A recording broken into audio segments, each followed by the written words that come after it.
Lee, thank you very much, really, and thank you, a very big thank you to Pennsylvania. We love Pennsylvania. And as I was saying,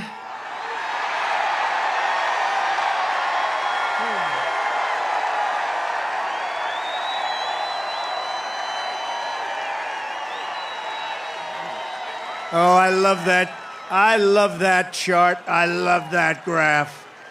Isn't it a beautiful thing? But also beautiful because look at the number. That's the day I left office. It was the lowest Border Patrol, the lowest it's ever been. Illegal immigration. Today it's out of control. But I love it for other reasons, too. You know that. So thank you very much. And thank Lee and what Lee has done with that song. And it's such an honor to have it. I want to just let you know that tonight I return to Butler in the aftermath of tragedy and heartache to deliver a simple message to the people of Pennsylvania and to the people of America. Our movement to make America great again stands stronger, prouder, more united, more determined, and nearer to victory than ever before. We're going to make America great again. Going to win the election. Going to win the election. And to all Americans, whether you are Republican, Democrat, Independent, Conservative, or Liberal, or you have no label whatsoever, it makes no difference. Our movement, it belongs to you. It belongs to our country. It belongs to our country. And together, in just 1 month, we are going to usher in a new golden age of American security, prosperity, sovereignty, and freedom for our citizens of every race, religion, color, and creed. Exactly 12 weeks ago this evening on this very ground, a cold-blooded assassin aimed to silence me and to silence the greatest movement, MAGA, in the history of our country. MAGA. We love MAGA. For 16 harrowing seconds during the gunfire, time stopped as this vicious monster unleashed pure evil from his sniper's perch, not so far away. But by the hand of Providence and the grace of God, that villain did not succeed in his goal, did not come close. He did not stop our movement. He did not break out our spirit. He did not shake our unyielding resolve to save America from evils of poverty, hatred, and destruction. Yet we are here this evening in record numbers. This is a big crowd. This is a big one. This is a big one. Not only to mark the triumph of American spirit, but and you know that this is really, truly, in the truest sense, spirit over evil and adversity, but also to pay tribute to some of the best and bravest we have ever known. This field is now a monument to the valor of our first responders, to the resilience of our fellow citizens, and to the sacrifice of a loving and devoted father, a really great man. You know that. Forever afterward,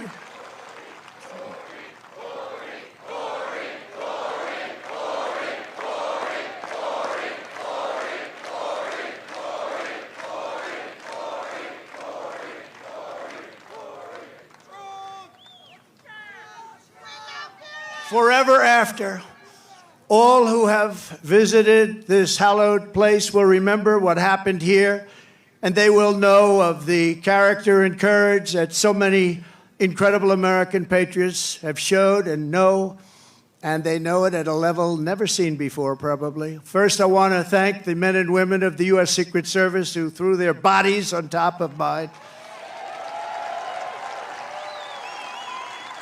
without even a thought for their own lives. They were on top of me so fast. They were on top of me, and there was not even a moment of doubt in their minds. You watch those tapes, not even a moment of doubt. I want to thank Secret Service. They're great, great people. They are great people.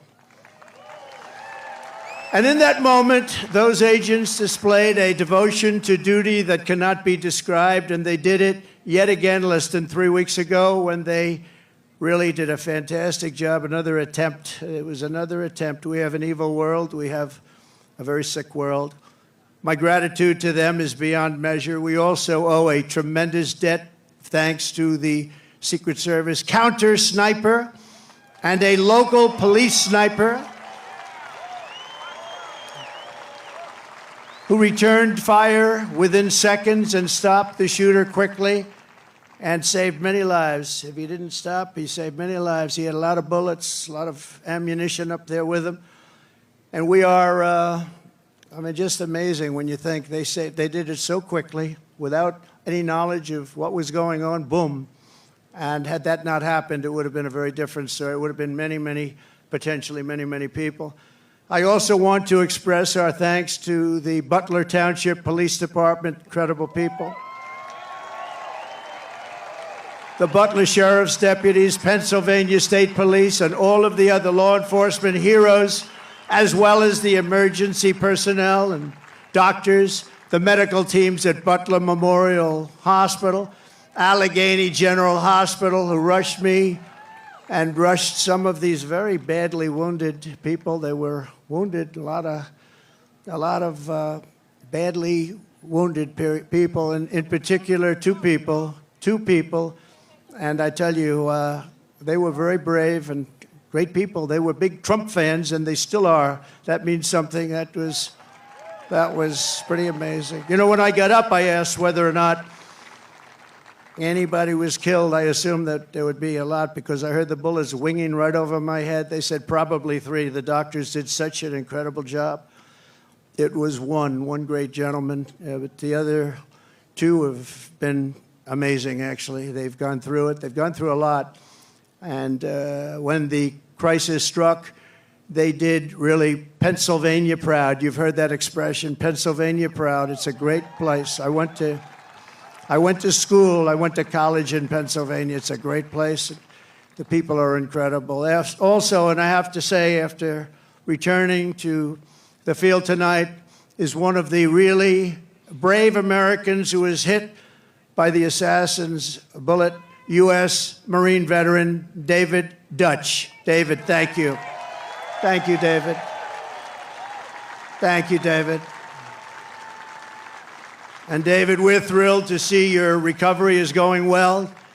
Great doctors up here, I have to tell you, great doctors. Your courage is really an inspiration to us all, so I want to thank you very much, David.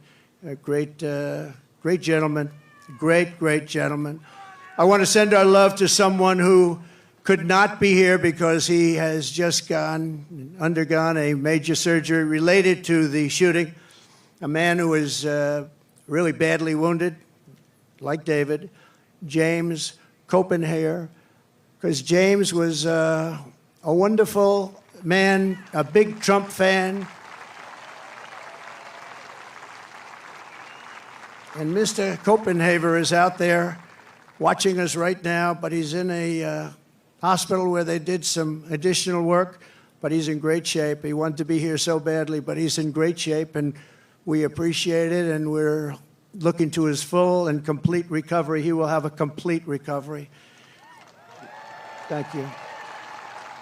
Thank you very much.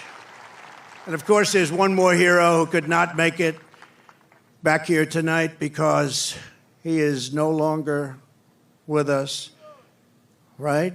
You know who that is, right? Corey, our beautiful Corey. Corey is not with us tonight, and he should be. And we all miss him. He's become somewhat of a folk hero, I have to tell you. Who is with us is his beautiful wife and daughters and relatives, sister.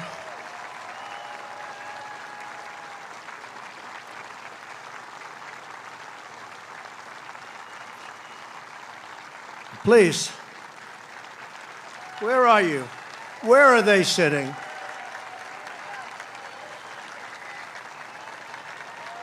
There they are. There's a lot of people.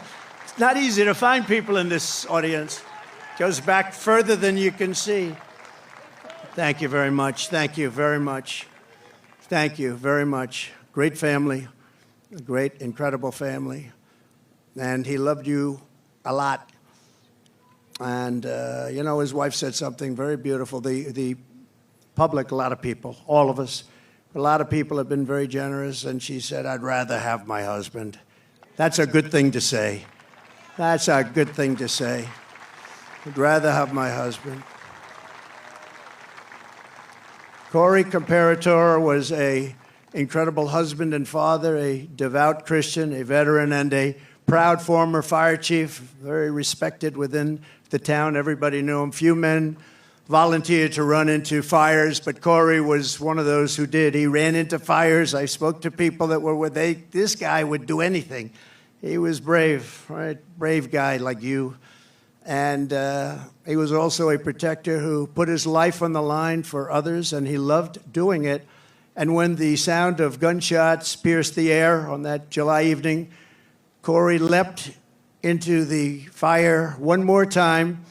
In his last seconds of this earth, he threw himself on the top of his wife and daughters. He didn't want them hurt. He threw himself, he said, he knew what was happening. He didn't want them hurt. And he was hit hard. He was hit hard. And he gave his life to shield their lives. Every father and husband in America hopes that if the time came, we would have what Corey had. Tremendous courage, tremendous guts, and he wanted to protect his family, and he did protect his family. At this time, it is 6/11, 12 weeks to the minute that the shooting began. I would like to ask everyone to join me in a moment of silence.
Now that is what you call a voice.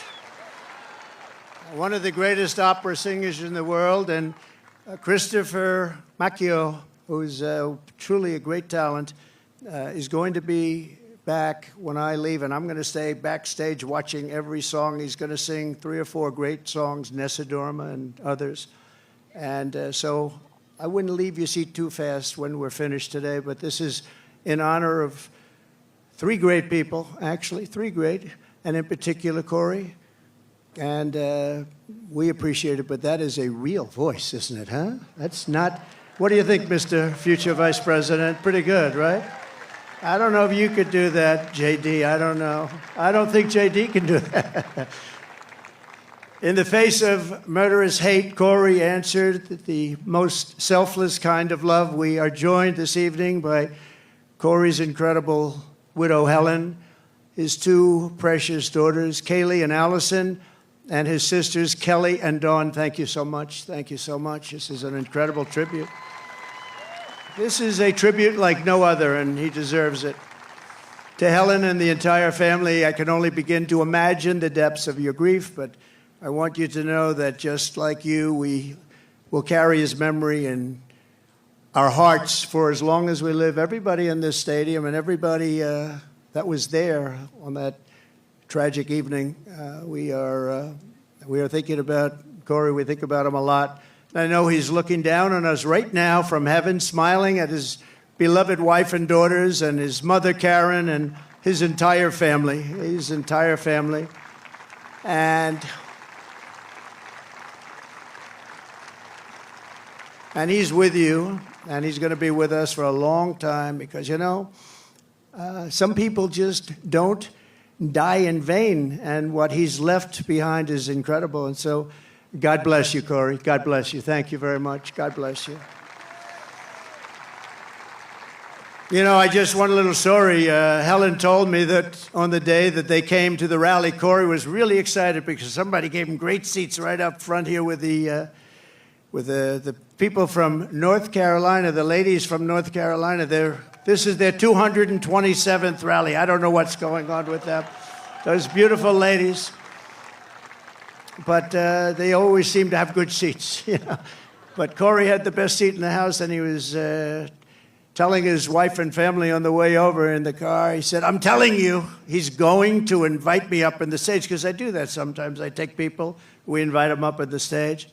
And she smiled, thinking it'll never happen. And little did anyone realize that Corey would be on the stage 3 months later in an almost immortal position. And that's where he is today. He's on the stage in I think it's a truly immortal position. So the love that he showed on that day and throughout his life is the love that sustains the entire movement, love that our families have, and it's love of our communities and love of our country. It's a force more powerful than any hatred and malice, because even in the darkest hours it shines forth as a guide, and it guides us like nothing could ever guide us. It guides us really like a candle in the night. And so it's love like Corey's that is joining us to save our country, that's going to heal our country, and that is going to reunite our country as one nation under God, indivisible, with liberty and justice for all.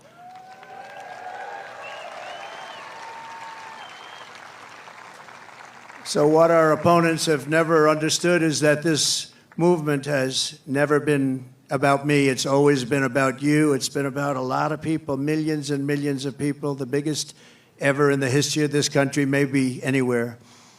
And everyday people who are the heart and soul of our country. They love our movement, they love our country, and they know they're doing right. Your hopes are my hopes, your dreams are my dreams, and your future is what I am fighting for every single day.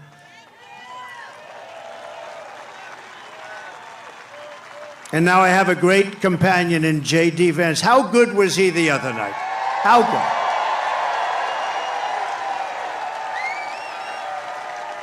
He was great.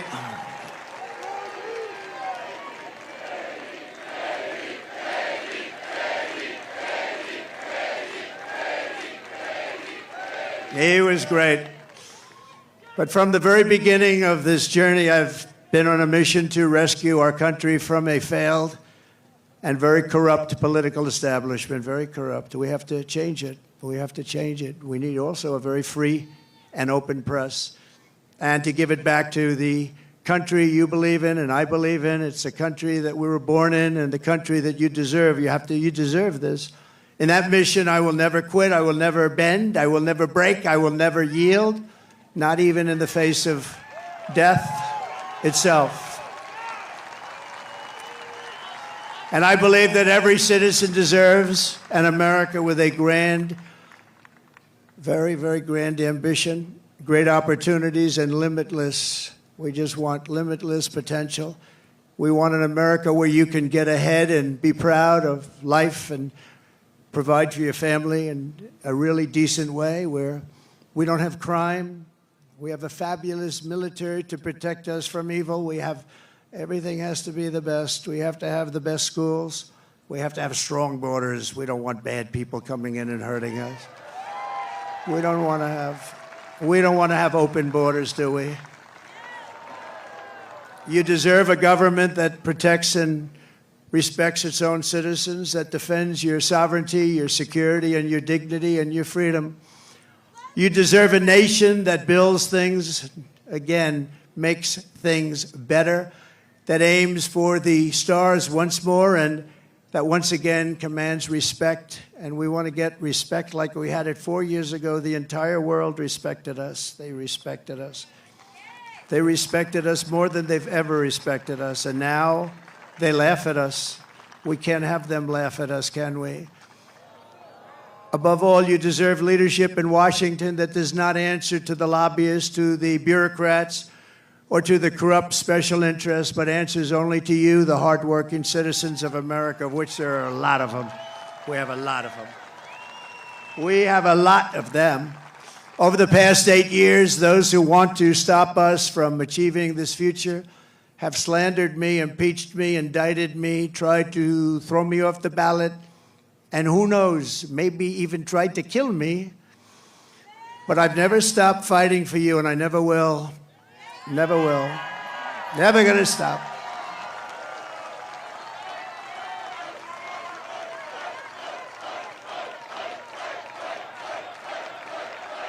Thank you.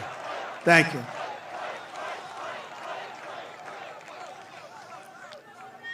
And in turn, you have always stood with me. You have always stood with me, no matter what. You saw what was going on. You saw the hoaxes and the scams. You saw everything that went on. We are a team. We're a great team, I think. We're probably the best team ever in the history of our country, if you really think about it. We've fought together. We have endured together. We have pushed onward together. And right here in Pennsylvania, we have bled together. We've bled. We've had 3 people that really got hit hard. 2 of them made it. Great doctors. Great doctors. They weren't supposed to make it. I wasn't supposed to make it. People said, my great doctor at Butler said, "Sir, you're the luckiest man alive. This would be a good time for you to go out and buy a lottery ticket." I've never seen anything like that. I almost went out and bought a lottery ticket. I'll take it. And 31 days from now, here in this great Commonwealth, and all across our land, we are going to win together. We are going to vote together. We're going to win the greatest election in the history of our country, maybe the greatest election all time.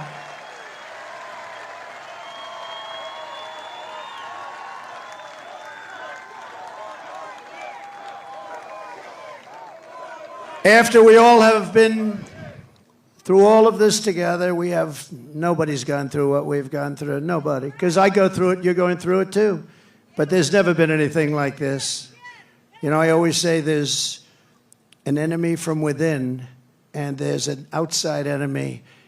And if you're smart, the outside enemy is not going to be a problem. Russia, China, North Korea, we're not going to have a problem if you have a smart president. If you have not such a smart president, then it's a problem. But we have an enemy from within, which I think is much more dangerous than the outside enemy. We stand on the verge of the 4 greatest years in the history of our country. We can make these the 4 greatest years. We'll turn it around so fast that your head will spin.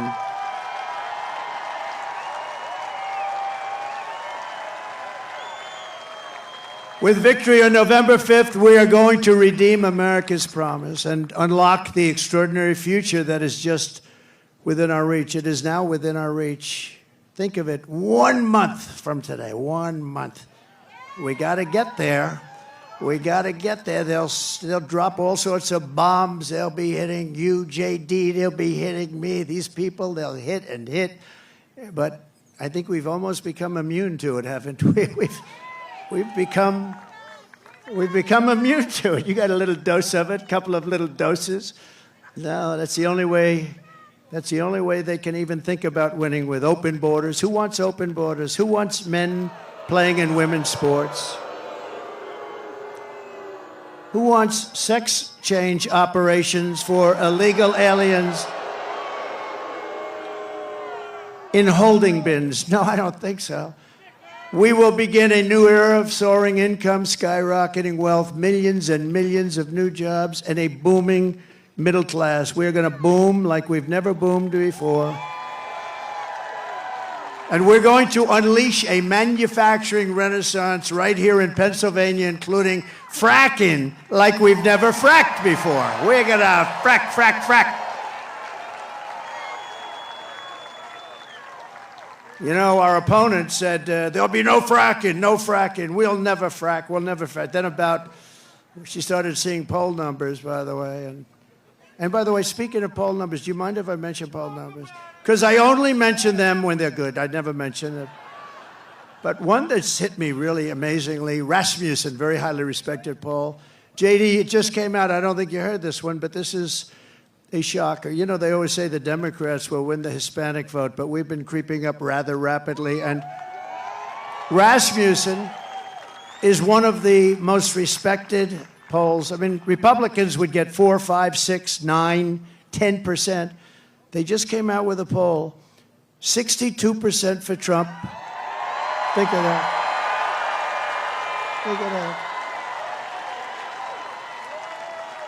And 34% for Kamala. I don't usually use her last name because nobody knows who I'm talking about. I go, Harris. They say, who's Harris? It's happening all the time. Who's Harris? And we can't find out who she is, because if we do, our country is going to be in big trouble. We will live in a very beautiful city or town that are safe and clean, with borders that are sealed and secure. And again, we want people to come into our country. We all want that. We need that. But you know what? We want them to come in legally. They're going to come in legally and love for our country. And America will once again be strong and confident and free. And we're going to have that. We're going to have it strong, confident, and free. That's why I'm here today. You know, I could right now be having a beautiful life. I don't have to be here. I could be on a gorgeous beach someplace. I have such nice property. I could be in Monte Carlo, as an example, but I'd rather be in Butler with you. I'd rather be in Butler. And I think JD would rather be in Butler, JD.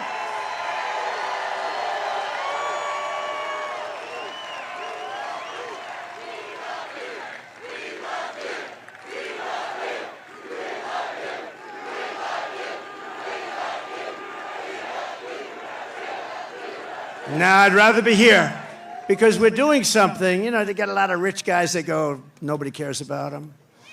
I had one about a month ago, very, very rich guy, and he called me up. He said, President, I've known him for a long time. I don't say how long because I don't want my wife to hear that number. It's a long time.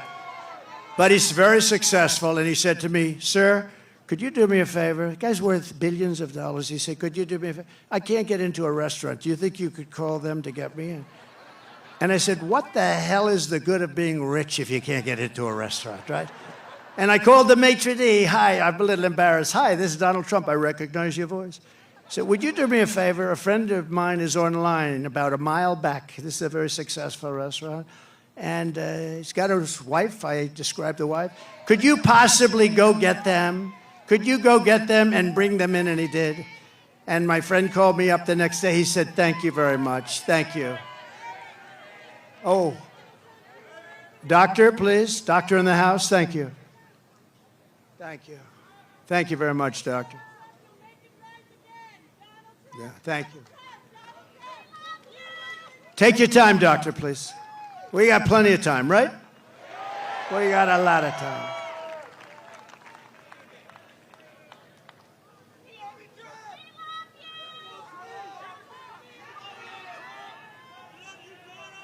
You doing okay?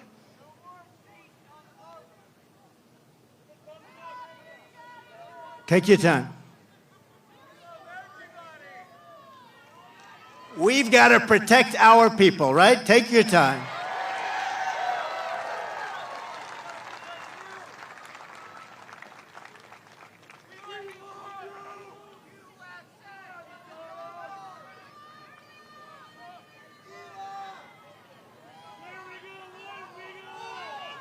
It's all right, doctor. Go ahead.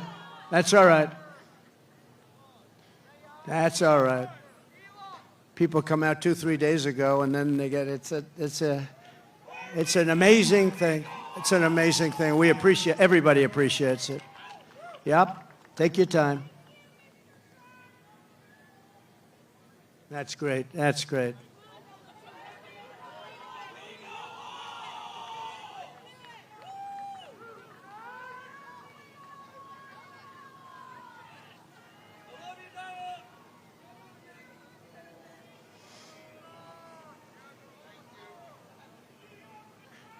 Do we have the greatest people in the world? We have the greatest people in the world. First responders, thank you very much.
Thank you.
Thank you, Doctor. Great job. Thank you very much.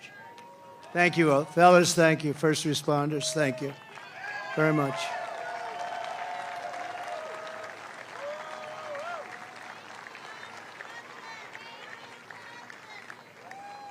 People are here for a long time, and we appreciate it very much. And so sometimes that happens. A lot of times that happens, actually. But she'll be great. You watch. So 12 weeks ago, we all took a bullet for America, and all we are all asking is that everyone goes out and votes. We got to win. We can't let this happen to our country. We can't take another 4 years like this. We won't have a country left. We're not going to have a country left. And all of this will be for nothing if you don't get out and vote. It will all be for nothing. We will have talked about it, and if we do it, it'll be the greatest achievement, I think, in the history of politics for all of us for this age. Because we're going to change our country around and fast. We're going to do things that nobody thought were possible. We're going to do them fast. So Pennsylvania, it's time to stand up for America and a time to save our country. This is really about saving our country. It's never been like this. When you look at the crime, look at the crime. Look at the people that are coming in, murderers. 13,099 murderers let in over the last short period of time. Murderers that have been released from penitentiaries, prisons, jails, released into our country. Crime rates all over the world are down. They're taking their gang members and their criminals, they're taking their people in jail, and they're releasing them into our country. We can't have it. You know, we just can't have it. How do you get more simple than that? They're releasing murderers, they're releasing drug dealers, they're releasing gang members and criminals, human traffickers. Mostly they traffic in women, and they're releasing them all into our country, and they're emptying their jails, and their crime rates in Venezuela are way down because, you know, but it's not only in South America, it's all over the world, in Africa, the Congo. There are a lot of people coming out of the Congo in Africa. They're coming out from Asia. They're coming out from the Middle East, Yemen. They're coming out from Yemen. A lot of people coming out of Yemen. And they're known terrorists, and they just release them into our country from countries unknown also. They know nothing about the people. Oh, go right in. These people are crazy. And we have to win. We'll stop it immediately, and it will be a big deportation. We're going to deport these people. We're going to get them out of our country immediately, or we won't have a country. And if we win Pennsylvania, we will win the whole thing. The whole thing will be won. So for the sake of our families, for the sake of our children, we will keep on going. And as the expression goes, I mean, I'm a little embarrassed to say it, to be honest with you, but I'm going to say it because a lot of people do say it. We will fight, fight, fight. We're going to fight for our country. We're going to fight for our country. And together we will save this country, we will restore the republic, and America's future will be bigger, better, bolder, brighter, happier, stronger, freer and greater, and more united than ever before. Our country will be united. You'll watch, you'll watch. You know, we had the most successful country ever, maybe in the world during my term. We had the greatest economy that we've ever had. And you know what was happening? We were uniting. The other side, radical left people were coming over. They wanted to meet. They were coming over. Women, men. If you look at population, our black population, our Hispanic population, our Asian population, everybody was doing better. People that went to the best schools and best colleges in the world got the highest marks, and people that couldn't get a high school degree, everybody was doing better, and our country was coming together. And then we got hit with COVID, a gift from China. Some people would call it the China virus. And we did a great job on that, too. We did a great job, but the world was disturbed. $60 trillion in damage worldwide, millions and millions, tens of millions of people killed. And we still, during this 4-year period, we had the greatest economy, one of the great countries of the world. And we left with a stock market that was higher than it was just prior to COVID coming in. So what we did was something really incredible. But we had the greatest, most successful country ever. We had the greatest economy in our history, and we're going to do it again, and maybe even better. We learned a lot. We learned a lot about people and about doing things and what works and what doesn't work, and we're going to do it, and it's going to be quick. It's going to be quick. And we're going to have safe cities, and we're going to have great cities again, and we're going to have a capital in Washington, D.C., which is right now crime-ridden. You leave from the great Commonwealth of Pennsylvania, you drive down to Washington, D.C., and you drive down, and you end up getting murdered, you end up getting hurt, you get mugged. We are going to straighten out Washington, D.C. We're going to make it again the most beautiful capital in the world. We're not going to have graffiti. We're not going to have graffiti on our marble columns. We're not going to have roads that have potholes all over them and medians that are falling into the highways. We're going to run it properly. We're going to change it. We're going to run it properly. It's an embarrassment to us. Can you imagine foreign leaders coming in and running over roads that haven't been paved in years? We're honored to be joined tonight by one of the people who is going to help us build this incredible future. And he is a truly incredible guy. And I don't say that often. He's a great gentleman. He's done such an unbelievable job for North Carolina, for Georgia, for Alabama, for Florida, for Tennessee. His name is Elon Musk. He saved free speech. He created so many different great things. Where is he? Come on up here, Elon. He created the first major American car company in generations, and his rocket company is the only reason we can now send American astronauts into space. Come here. Take over, Elon. Yes, take over.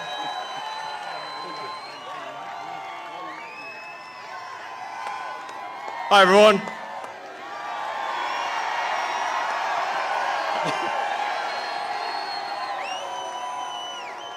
As you can see, I'm not just MAGA, I'm dark MAGA.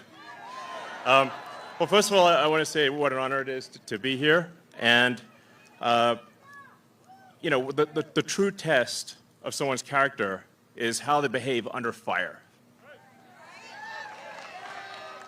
And we had one president who couldn't climb a flight of stairs, and another who was fist pumping after getting shot. Fight, fight, fight! Blood coming down the face. Now, America is the home of the brave. And there's no truer test than courage under fire. So who do you want representing America? Yeah, absolutely. And I think this election, I think it's the most important election of our lifetime. This is no ordinary election. The other side wants to take away your freedom of speech. They want to take away your right to bear arms. They want to take away your right to vote effectively. You've got 14 states now that don't require voter ID. California, where I used to live, is just passed a law banning voter ID for voting. I still can't believe that's real. So how are you supposed to have a proper election if there's no ID? It's just meaningless. And free speech is the bedrock of democracy. And if people don't know what's going on, if they don't know the truth, how can you make an informed vote? You must have free speech in order to have democracy. That's why it's the First Amendment. And the Second Amendment is there to ensure that we have the First Amendment.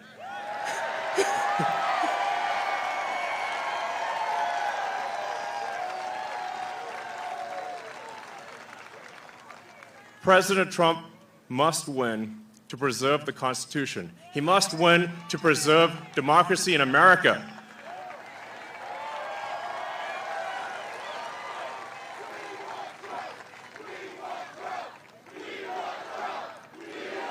Yes.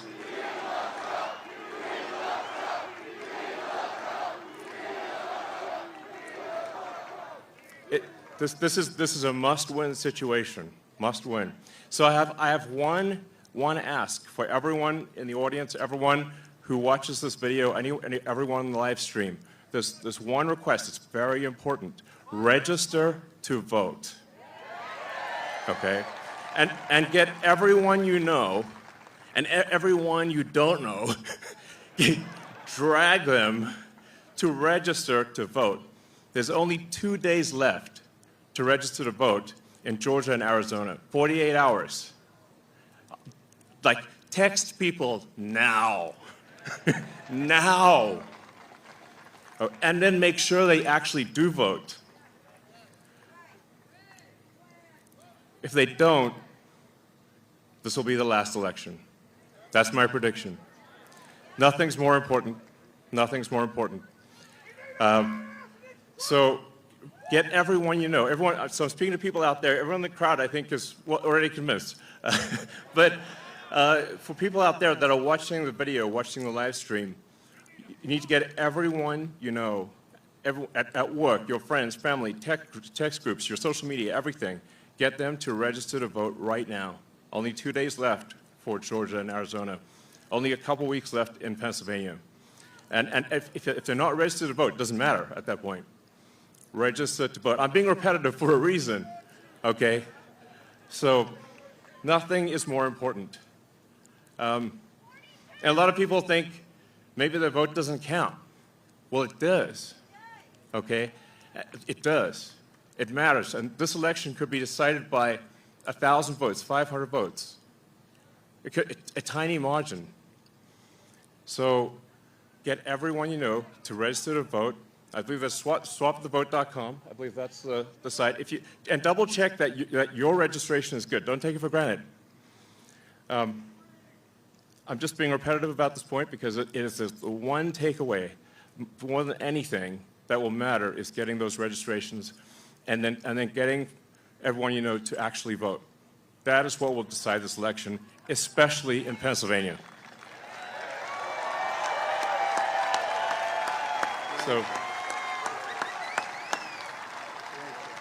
So thank you, and honestly, you want to just be a pest. Just be a pest to everyone you know, people on the street, everywhere. Vote, vote, vote. Fight, fight, fight. Vote, vote, vote. Thank you.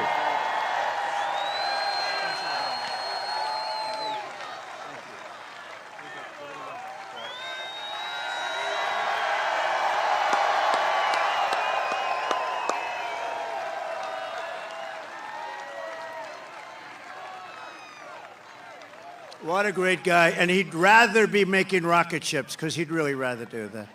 Nobody better. I think he's got 90% of the rockets that go up. But Elon, thank you very much. Incredible, incredible. What he says is true.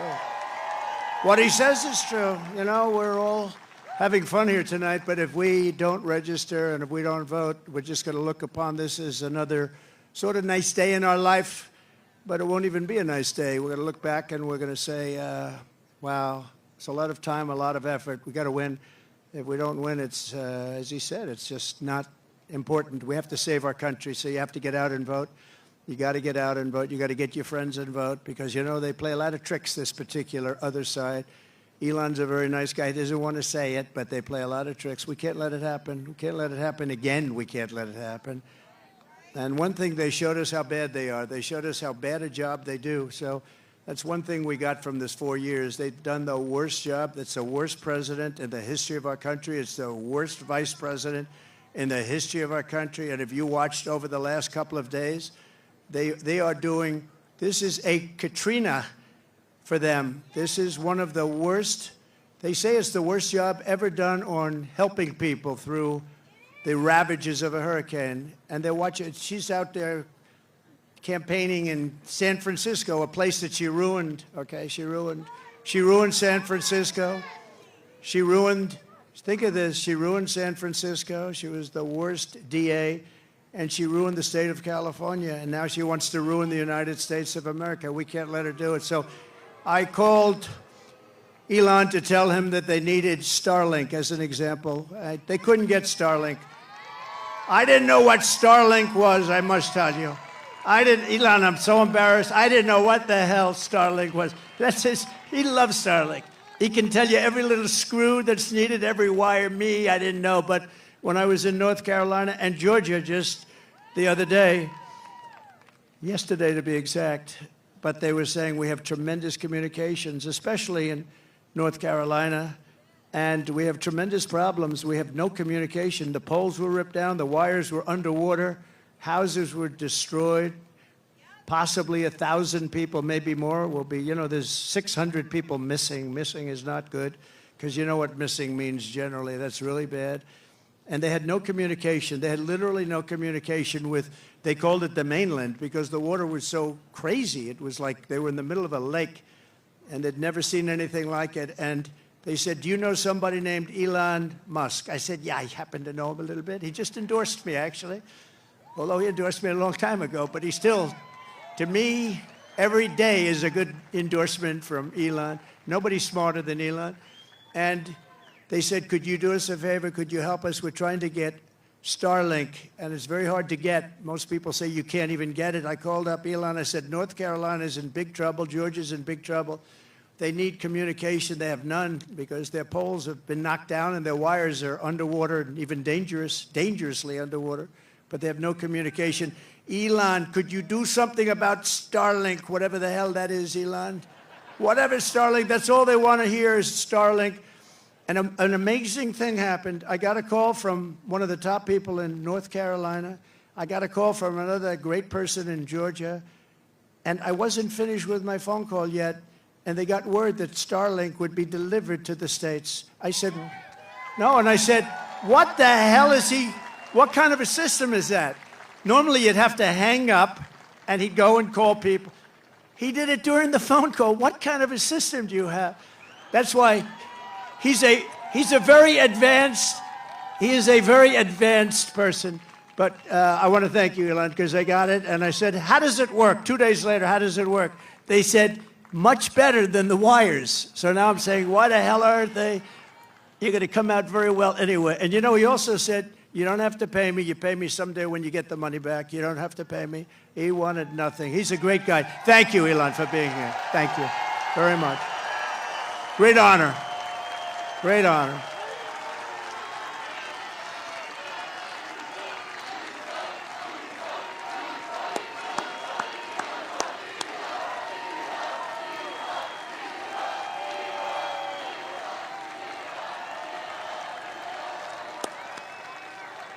Thank you, Elon. And that's heartfelt. I can't even see the end. That's a lot of people here today. We're also joined by a great gentleman, a top, brilliant student.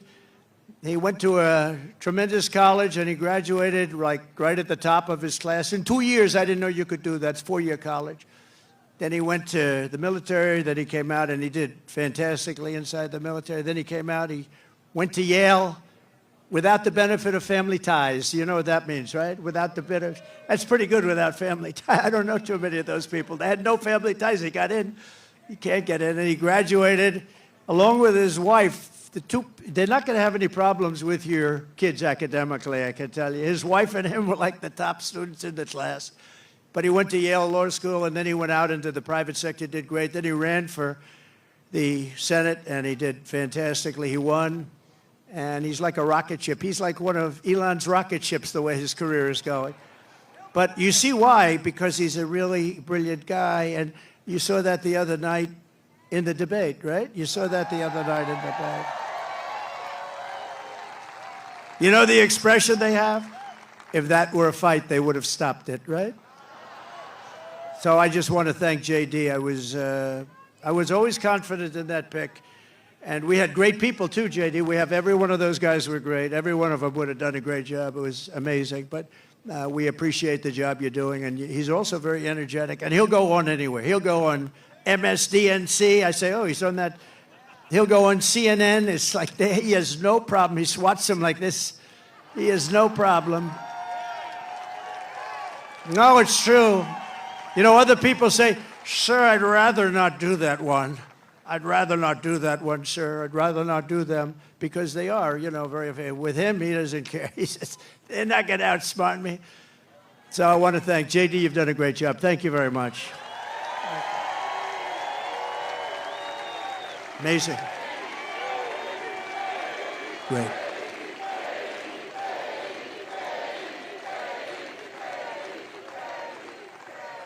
We have a lot of senators and a lot of people from Congress. I'm going to introduce a few of them that are really outstanding, and they are warriors and they're great patriots.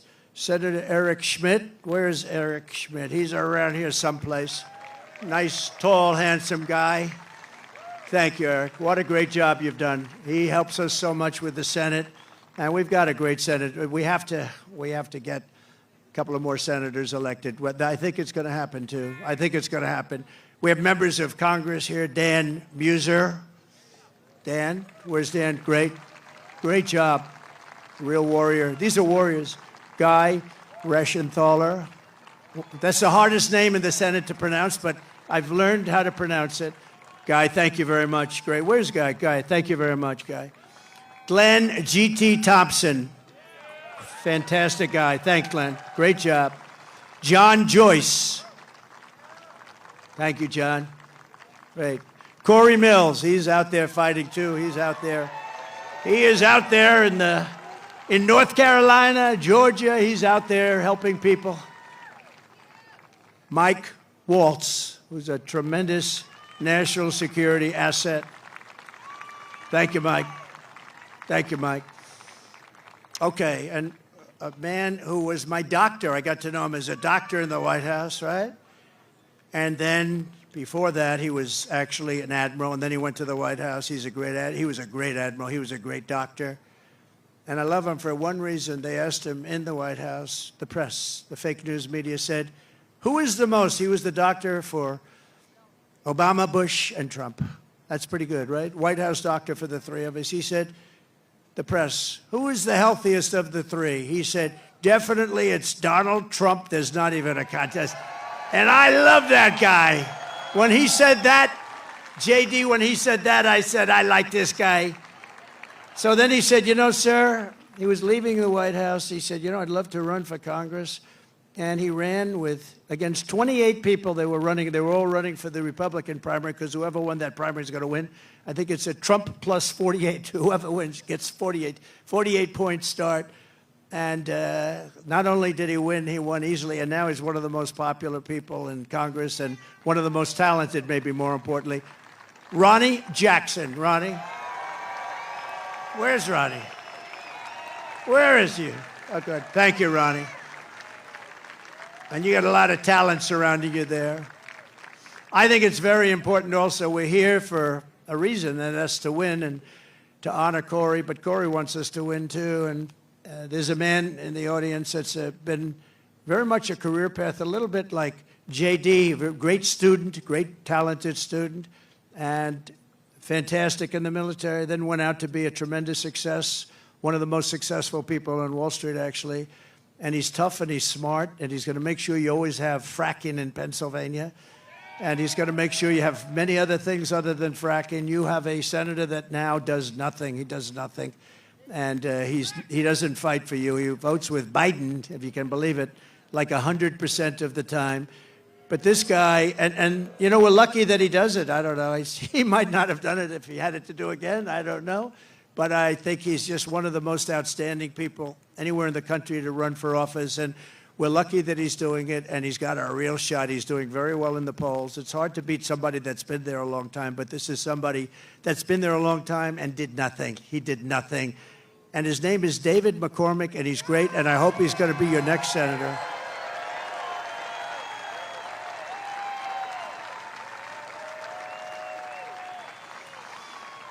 And I see somebody else I didn't know he was here. Mike Kelly. I see Mike Kelly here. Stand up. Oh, boy, am I lucky. Am I lucky I spotted him?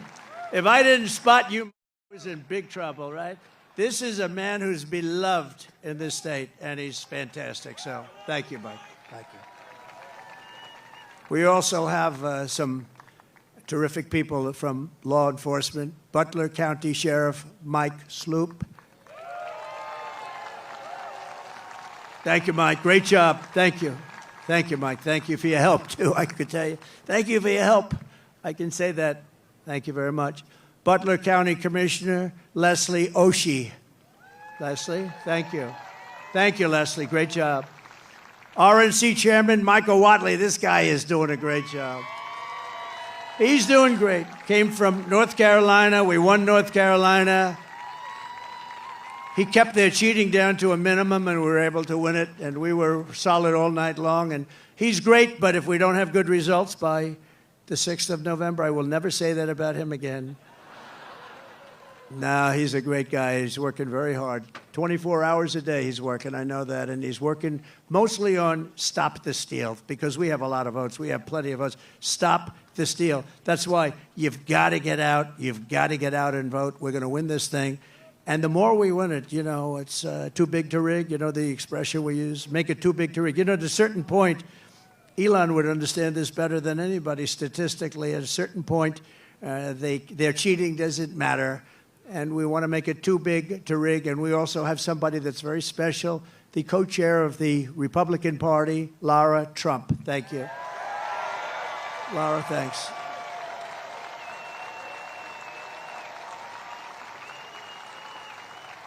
And, oftentimes with families, they say, oh, why did you put that one in or this one in, and all the different people. So many people have problems with that. In her case, everyone said, how the hell did you get her to do it? She has been unbelievable, so thank you very much. Comes from North Carolina, and I have a feeling she's going to be spending some time down there a little bit. And she's married to my wonderful son, Eric, who's right here. So, Eric, please stand up.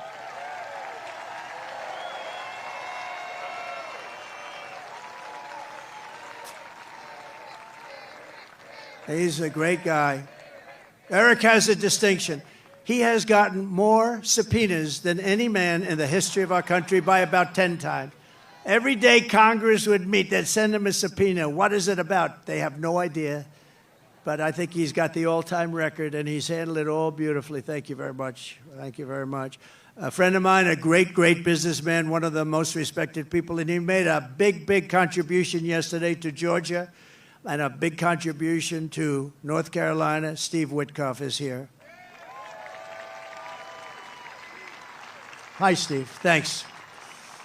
And another man who's one of the greatest businessmen in the country, he actually said that if Trump doesn't win, this country is going to go into a massive depression. Well, I don't know about that, but he has been a very good predictor, I will say that.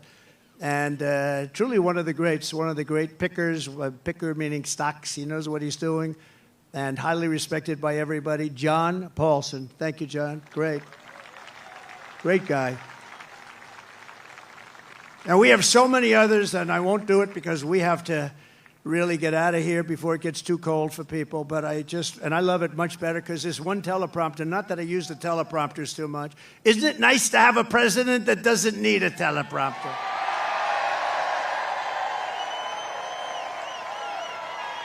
No, we don't need it. But this one was right smack in the sun. Great job back there, fellas. They said the teleprompters are working fine. Well, thank goodness. Did you see what happened the other day with the teleprompter with her? That was not a pretty sight. The teleprompter went off and she went off too. She didn't know what the hell happened. And teleprompters are very dangerous because they go off a lot. You have to be prepared for them to go off cold blank. You'll have 100,000 people. You have 75,000 people. You have this. And if the teleprompter goes off, you got to be able to move. She did not move well. This was not a good situation. But 3 more heroes from July 13th who rendered first aid to Corey incredibly. Dr. Jim Sweetland. Rico Elmore, who was unbelievable. Rico, you were unbelievable. He ran over, National Guard. He ran over and grabbed Corey, and Corey was still living, and he was doing mouth-to-mouth resuscitation on a man who was really in bad shape like nobody's ever seen, and his family appreciates it, and I do too. So thank you, Rico, very much. Right? Amazing, amazing, amazing the people that we have. And you learn about them under times like this. That's when you really learn. So we're going to be seeing Rico again. And Ed Shear, fantastic job. Thank you, Ed. We appreciate it. Thank you, Ed. Thank you. Thank you very much, Ed. Great job. In addition, this evening, we have to send our prayers and support to all the families affected by Hurricane Helene.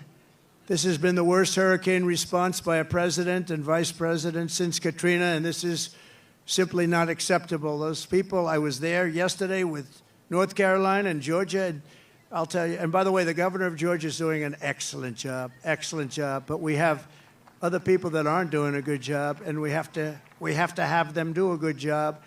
But the federal government is doing a very bad job. They are not doing the job, and we have death and destruction that we haven't seen maybe ever. It's a real bad one, and they have to get people there because they don't have people there. They don't have the people. Kamala wined and dined in San Francisco, and all of the people in North Carolina, no helicopters, no rescue. It's just what's happened there is very bad. They're offering them $750 to people whose homes have been washed away. And yet we send tens of billions of dollars to foreign countries that most people have never heard of. They're offering them $750. They've been destroyed. These people have been destroyed. The one young lady washed, you saw that with her son. I mean, pretty, I wish I never saw it, but just washed away. His son was washed away with the grandparents, and so sad. And they're giving them $750. And think of it, we give foreign countries hundreds of billions of dollars, and we're handing North Carolina $750. If you want a president who won't even try to save you when the floodwaters are rising, vote for Kamala. She's not the right person. Look, you know what? If they did a good job, I wouldn't have run. To be honest with you, I didn't need to do this. I didn't need to.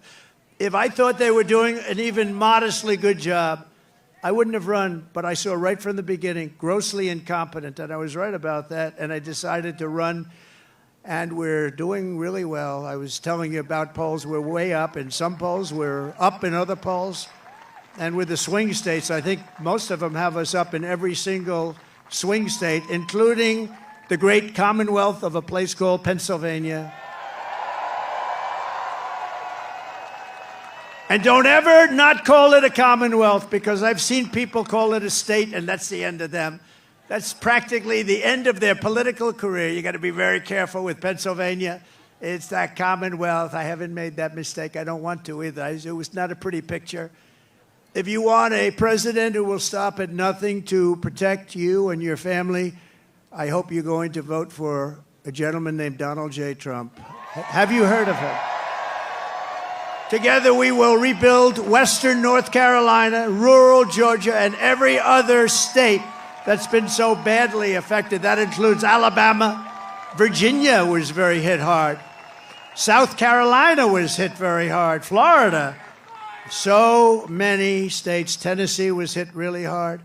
They were all hit, and we're going to work with them. And, the next president is going to be the one that really, once they got to get this done. But once that happens, the next president is going to be the one that has to really help him. And J.D. will be there to help him. I know that. 2024 is the most important election in the history of our country. And here are the facts. My opponent, Kamala Harris, is the most incompetent and far-left nominee ever to run for president. You know, she's much further left than crazy Bernie Sanders. You know that. She wants to open borders. She took the most secure border in U.S. history and turned it into the worst border in the history of the world. Remember, she was appointed border czar. She says she wasn't now after 3 years, but she was. But whether she was or not, she was in charge of the border. And the other day I saw her get up and say, we will do this, we will do that. Why didn't they do it 4 years ago? Why didn't they do it? The damage is so bad, and so it's been done. She let in 21 million illegal aliens from all over the world, from prisons and jails and mental institutions and insane asylums, and they're terrorists at record levels, at levels we've never seen before. She cost you $29,000 a family through inflation price hikes, and now she wants a larger tax hike. She wants to go the largest tax hike in American history. There's never been a tax hike like what she's proposing. She's going to raise your taxes a minimum of $3,000. She's a big taxer. And she was the original creator of Defund the Police. I think for all the sheriffs over here, if you're a partner in Defund the Police for even 2 days, you cannot be president.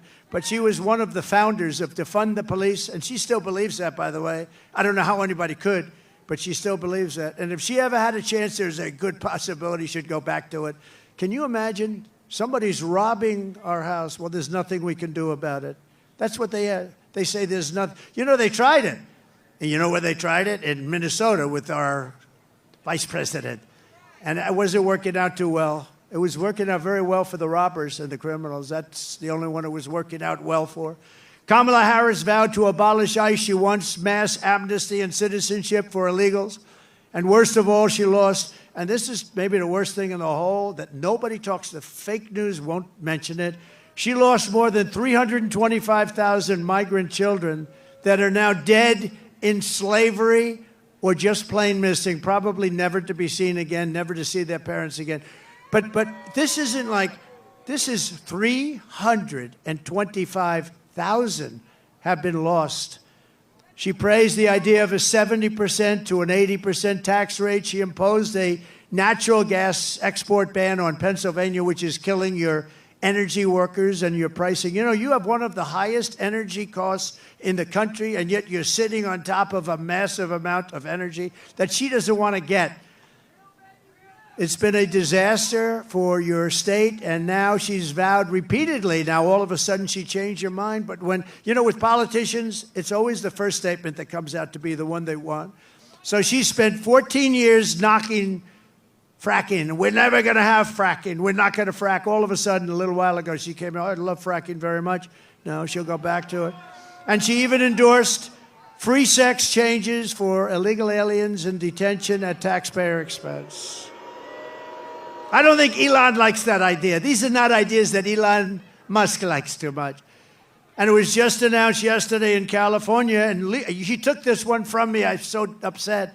But think of it, that the far less than average governor, Gavin Newsom, has banned any and all ID requirements from voting and registering to vote. You're not even allowed to mention the fact, Elon, you're not allowed to mention the fact. You can't say, may I see your ID? If you do, it's a criminal act. This is a takeover of the country. You're not allowed to ask for an ID. If you do, it's a criminal count. Other Democrat states are following. This is only so they can cheat. There's only one thing that you do this for, so that you can cheat on elections. There's no other conceivable reason. Kamala Harris is a radical left Marxist. She is a woman that's not respected in Congress. She was laughed at Congress. Nobody thought she could win. You know, they did a coup of Biden. Whether you like him or not, I'm not a particularly big fan, but we had a debate, and the debate ended, and all of a sudden they come to him and they say, we want you out. You're not going to win the election. And he said, I don't want to get out. He got 14 million votes. If you believe in democracy or a system, he got 14 million votes.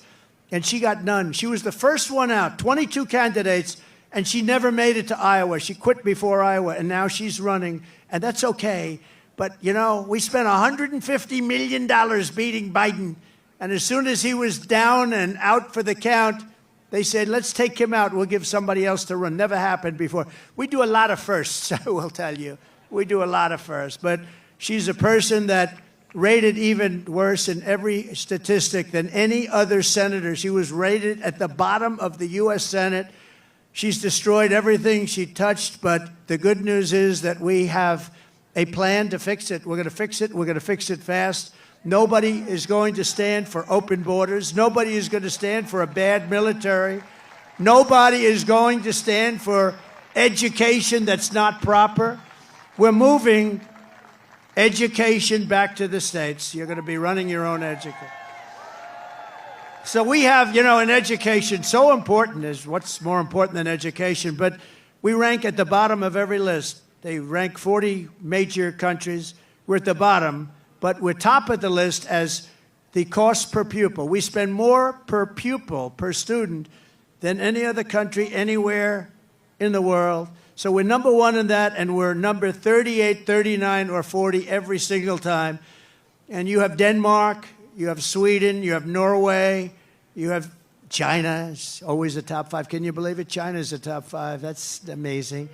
But we're going to move our education back to the states. So places like Indiana and Iowa and Idaho and states that you don't even hear too much of because they're so good and so well run, they're going to run their own education. And you know what's going to come out of that? A Denmark, a Norway, a Sweden, maybe, I don't even know, China. Can you imagine China with 1.4 billion people is a top 5, and we're close to 40. We are 40 sometimes. Starting on day 1, I will seal the border and stop the migrant invasion into our country. We will begin the largest deportation operation in the history of the United States. Dwight Eisenhower right now has that record. It's not, and by the way, it's not something I want to do. I dread having to do it, but we have no choice. What they've done to our country is not even believable, especially the criminals, the criminal element that's in our country. And again, all over the world, crime rates are down because they've taken their criminals and they've dumped them into the United States. And you know what? I would have been worse than them. I would have had it done even faster. They've dumped them into the United States of America, and that's what we have. And it's dangerous out there. We're getting them out. We're getting them out quickly. And we will defeat inflation, and we will make America affordable again. And it's going to start with liquid gold. We have more liquid gold, oil, and gas under our feet than any nation in the world, including Saudi Arabia and Russia. We will become energy independent like we were just 4 years ago. You know, 4 years ago, we were energy independent. Can you believe it? And then we were going to become energy dominant. We will be dominant within a matter of months, and we will make so much money. We are going to drill, baby, drill. And we will again open ANWR. Ronald Reagan tried to do it. Every single president from before Reagan tried to do it, and I got it done. ANWR is the largest drilling site anywhere in the world. It could be larger than Saudi Arabia, could be larger than Russia. It's in Alaska. And I got it done, and we worked to get it done. And one of the first things he did was terminate ANWR, and that was going to take care of all of Asia. That was going to make us so much money. We would have paid off debt. You would have gotten, I gave you the biggest tax reduction in history. You would have gotten even a bigger one. You were going to be just very happy. You were going to say, I like that guy very much. 20 million Americans are behind on their electric bills right now. It was just announced. 20 million Americans, they're struggling to pay their monthly bills at a record rate. There's never been anything like it. And it's all because of their anti-U.S. energy regime, which has caused Pennsylvania electricity prices to raise almost 50%. We will cut energy and electricity prices in half within 12 months. We will have your energy prices, your air conditioning, heating, cars if you buy a Tesla, which is good. Which is good. We will have your energy prices cut in half. It'll be cut in half within a period of 1 year from January 20th, which is the day we take office. And that's going to save you a lot of money. And that's going to, in turn, bring down the prices of everything because, you know, more than anything else, people tell me about the groceries. The groceries are groceries. They use and what they're talking about is food. Everything's going to be coming down when we do that. We're also going to get your interest rates way down. We will bring automobile manufacturing back to the United States at levels never seen before, and we will turn the United States into a manufacturing superpower again. It hasn't been there in many, many years.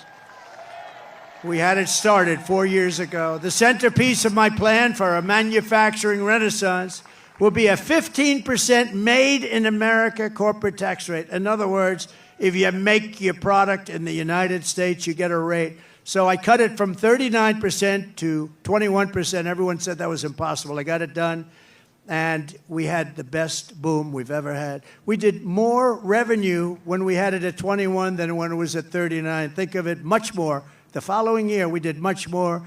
And then I'm going to take it from 21 to 15, which will make us the most competitive country in the world. Nobody will be able to compete with us. But that 15 rate only goes for those who make their product in America. They have to make their product here, otherwise they pay 21. And we will protect those companies moving into America and all of our existing companies with stiff tariffs placed on companies that don't move in. If they don't come in, if they don't want to make their product here, that's fine, but they're going to be tariffed. We have to protect our companies, and that's what we're going to do. The only way they can get out of paying those tariffs is to build their plants and factories in America. We may even be able to get Elon to build some of them. I think we will. And hire American workers for the job. We're going to hire American workers for the job. We will pass the Reciprocal Trade Act. If China or any other country charges us 100 or 200% tax, then we will likewise charge them a 100 or 200% tax. We had a lot of problems on that one with the Senate, and we're going to get that done. Think of it. They charge us, and we don't charge them.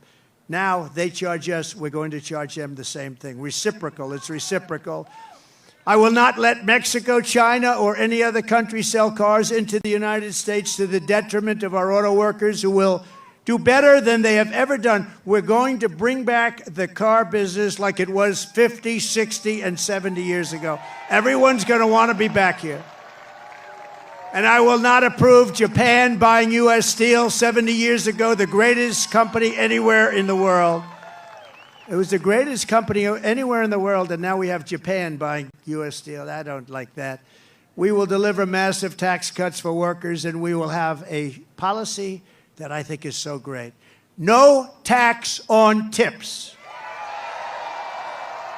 No tax on overtime.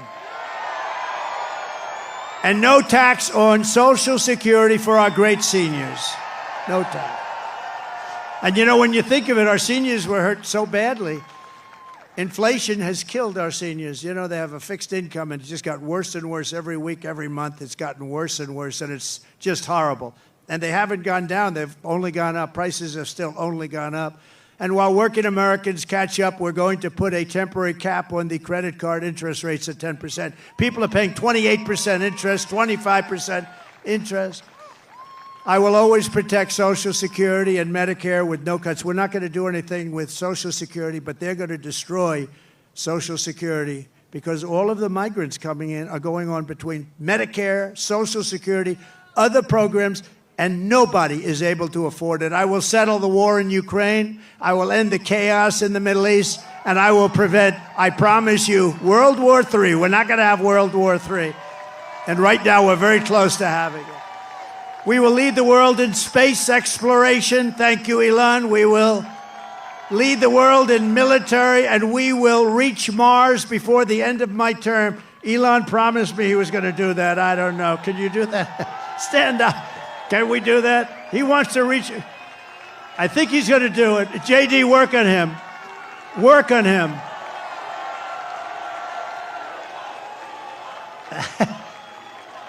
Work on him. JD is working on Elon. Now, he told me that we're going to win, and he's going to reach Mars by the end of our term, which is a big thing. Before China, before anybody, right? And my money's on that guy right there. We will rebuild our cities, including Washington, D.C., making them safe, clean, and beautiful again. And we will keep the U.S. dollar as the world's reserve currency. It's losing right now. It's losing right now, but I'll be able to do it. Other people won't. I'll tell these countries as they leave us I say, you want to do business in the United States? You're going back into the reserve currency. And if you don't, we're going to charge you a big, fat, beautiful tax to do business in the United States. And they're going to say, I would love very much to go back into the U.S. reserve currency. No, we're going to save it. But these people aren't going to save it. They don't know how to talk. They don't know how to think. Together, we will deliver low taxes, low regulations, low energy costs, low interest rates, and low inflation so that everyone can afford groceries, a beautiful car, and a home. Very basic. It's very basic. We will stop the invasion, end migrant crime, strengthen our military, build a missile defense shield around our country, keep critical race theory and transgender insanity. We're going to keep it the hell out of our school. We're going to keep that insanity out of our school. And as I said, we will keep men out of women's sports. So demeaning to women. You saw that in the Olympics. They have female boxing, women's boxing, and a young lady from Italy, very good boxer, very, very good. She was all excited, but she played a person who transitioned. A male transitioned to a female. And the young girl from Italy, beautiful young woman. I'm not allowed to say that anymore politically, but I'll say it. She was a beautiful young woman. If you say that, that's the end of your career, right? But it's not. If it is, so be it, okay? We've got to get back to real life. But this beautiful young lady is out, and she gets, little jab, left jab. And she goes back, oh, my God, I've never been hit like that. This is just like a defensive. Then he goes, the corner say, you can take her. You can. So they push her out. Boom, another one. And she says, that's enough. I can't do it. I can't take it. I've never seen anything like that. So we had two people that transitioned. Both people, shockingly, won the gold medal in their division. So it's crazy. And if you look at weightlifting contests, they're the best of all. For years and years and years they put an eighth of a pound on one side of the barbell, an eighth of a pound on the other, and they can't do it. And the record standing for 18 years, they just can't do it. And then a guy comes along who never lifted before, and he puts 100 pounds on, and he goes like this, like it's nothing. It's so demeaning to women. We're not going to allow it to happen. It's ending. No men playing in women's sports. And we will defend the Second Amendment, protect religious liberty, restore free speech, and we will secure our elections. Everyone will prosper, every family will thrive, and every day will be filled with opportunity and hope. We need hope. We need the American dream back, don't we? We're going to have the American dream. We're going to have the American dream, so every kid in your family is going to grow up and say, I want to be like Elon Musk. I want to have 200 billion in cash.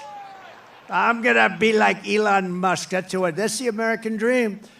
But for that to happen, we must defeat Kamala Harris, and we must stop her country-destroying, radical left agenda once and for all. We cannot have it happen. So you must get out and you must vote.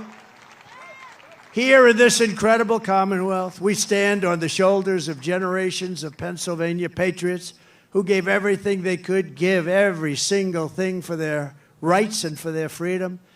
Pennsylvania is where our founding fathers declared American independence and sounded the beautiful Liberty Bell. It's where the Army weathered its brutal winter at Valley Forge, where General George Washington led his men on a daring mission across the Delaware, and where generations of tough, strong, beautiful miners and steelworkers put Pennsylvania's spirit into every single thing they did. And from Gettysburg to Germantown and Philadelphia to Barron Hill, and from Brandywine to right here in Butler, this is the place where Pennsylvania patriots poured out their blood with the love of their country. They love their country so much. And so in honor of all those American heroes who came before us, we will press forward, we will push onward, and together we will win, win, win. We're going to win, win, win. Nothing will sway us, nothing will slow us, and no one will ever stop us, no matter what dangers come our way, no matter what obstacles we must face. We will keep striving toward our magnificent American future. We will not fail. We will not allow ourselves to fail. From this day forward, we will always put America first, and we will take back and save the United States. November 5th, Election Day, will be the most important day in the history of our country. And together with the great people of Pennsylvania, we will make America powerful again. We will make America wealthy again. We will make America healthy again. We will make America strong again. We will make America proud again. We will make America safe again. And we will make America great again. Thank you, Pennsylvania. God bless you. God bless you, Pennsylvania.